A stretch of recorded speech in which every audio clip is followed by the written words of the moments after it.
నమస్తే, welcome to our channel. నేను పద్మిని. ప్రస్తుతంతో పాటు ప్రముఖ ఆధ్యాత్మికవేత్త, జ్యోతిష పండితులు, అమ్మవారి సేవకులు, దత్త గణపతి ఉపాసకులు మురళీధర శర్మ గారు ఉన్నారు. మాట్లాడదాం. నమస్కారం అండి. మహాదేవ. ధనుసు రాశి వారికి ఈ 138 రోజులు అంటే శని వక్రగతి రీత్యా ఎటువంటి ఫలితాలు ఉంటాయండి? అర్ధాష్టమ శనితో ఖచ్చితంగా వీరు ఇబ్బంది పడుతూ ఉన్నారు. మరి దాని ఇంపాక్ట్ ఏమైనా తగ్గుతుందా? అసలు ధనుసు రాశి వారికి ఎలా ఉంటుంది? ధనుసు రాశి వారికి భూ సంబంధిత పనులు కానీ, వారి తల్లిగారికి కొంత హెల్త్ రిలేటెడ్ డిస్టర్బ్ అవ్వడం కానీ, ఎందుకంటే గత 2025 జనవరి, ఫిబ్రవరి, మార్చి నుండి మానసిక ఆందోళన కానీ, కొంత ఇబ్బంది కలిగించేటువంటి సందర్భాలు కానీ, కొంతమేర ప్రదేశ మార్పులో, స్థాన చలనాలో, భూ సంబంధిత కబ్జాకు గురవ్వడం కానీ, డబుల్ రిజిస్ట్రేషన్స్ ఉండడం కావచ్చును. అదేవిధంగా వాళ్ళ యొక్క తల్లిగారి యొక్క ఆరోగ్యంపై కొంత ఇబ్బందులు ఉండేటువంటి సిచ్యువేషన్స్ ఆల్రెడీ ఫేస్ చేస్తున్నారు ధనుసు రాశి వారు.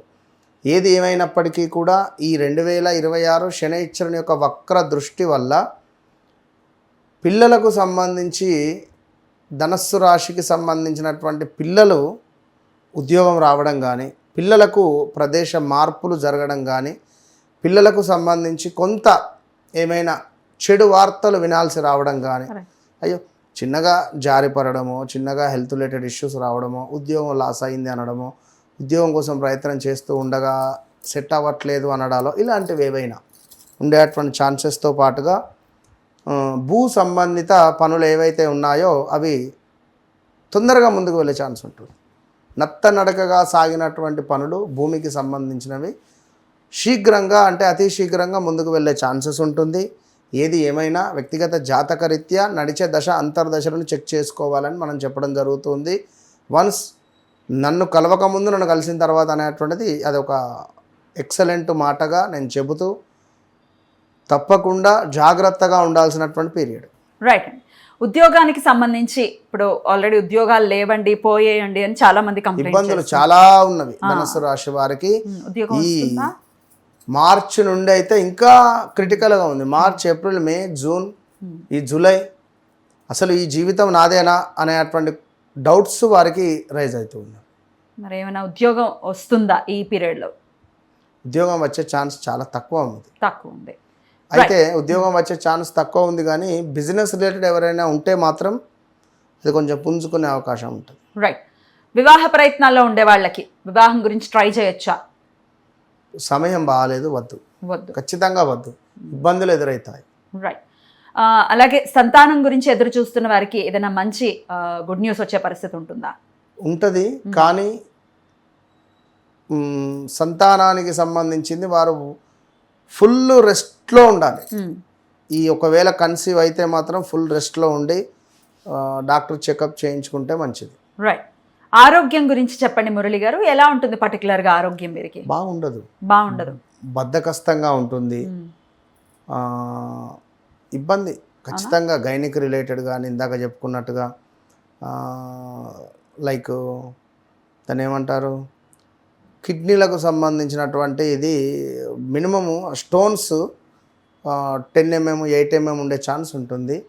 అదేవిధంగా చెస్ట్ రిలేటెడ్ నంజు ఫామ్ అవ్వడం కావచ్చును, యూరిన్ ఇన్ఫెక్షన్ కానీ కొంత ఉండే ఛాన్స్ ఉంటుంది.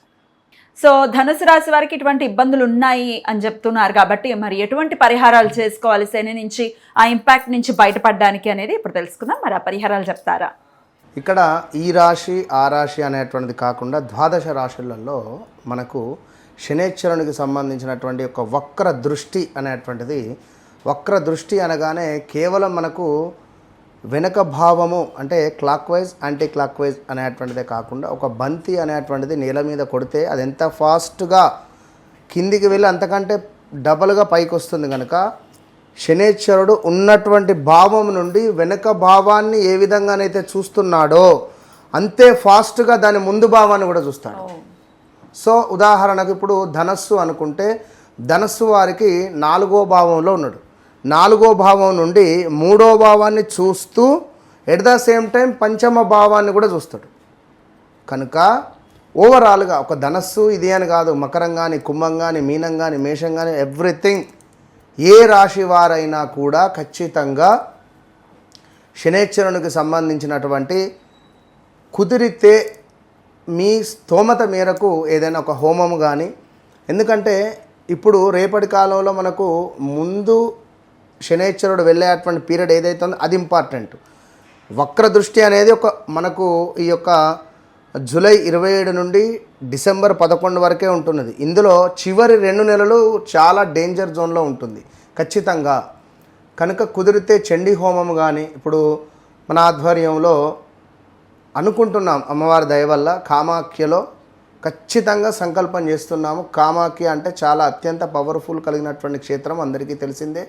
సో అక్కడ చండీ హోమంతో పాటుగా శనేశ్వరునికి సంబంధించినటువంటి మూలమంత్ర హోమము నిర్వహించేటువంటి పరిస్థితి కలదు.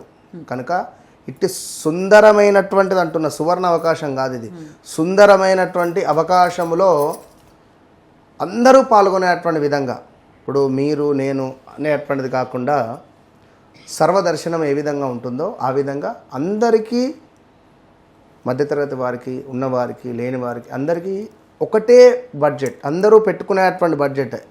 ఒక చిన్న ఫంక్షన్ చేస్తే ఎన్నో వేలు ఖర్చు పెట్టుకుంటున్నారు.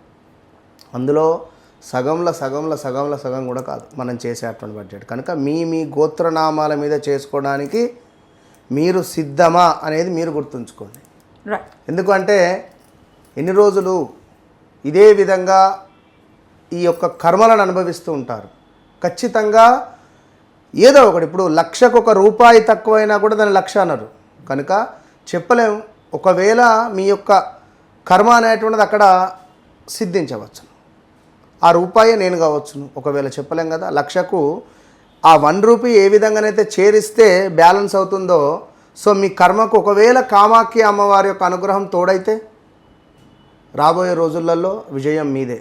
కనుక రాలేని వారు ఈ యొక్క రావి చెట్టు కింద దీపారాధన కావచ్చును, నల్ల నువ్వులు దానం కావచ్చును.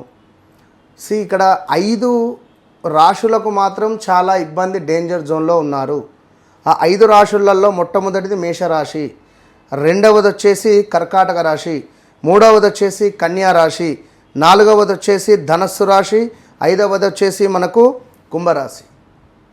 శనిపై రాహుపై శని దృష్టి ఉండడం ద్వారా సడన్ డెత్స్ జరుగుతాయి. So be careful. తప్పకుండా ఈ యొక్క శని వక్ర దృష్టి, మంచి యోగాన్ని మీకు కావాలి అని అనుకునేటువంటి వారు కామాఖ్య అమ్మవారి యొక్క అనుగ్రహాన్ని పొందండి. లేదు అని అనుకునేవారు బ్రాహ్మణుని ఇంటికి పిలుచుకొని నల్ల నువ్వులు దానంగా ఇవ్వండి, లేదా ఏదైనా దేవాలయానికైనా వెళ్ళి ఇవ్వండి. రైట్, చాలా చక్కగా వివరించారండి. కృతజ్ఞతలు. నమస్కారం అండి. మహాదేవ.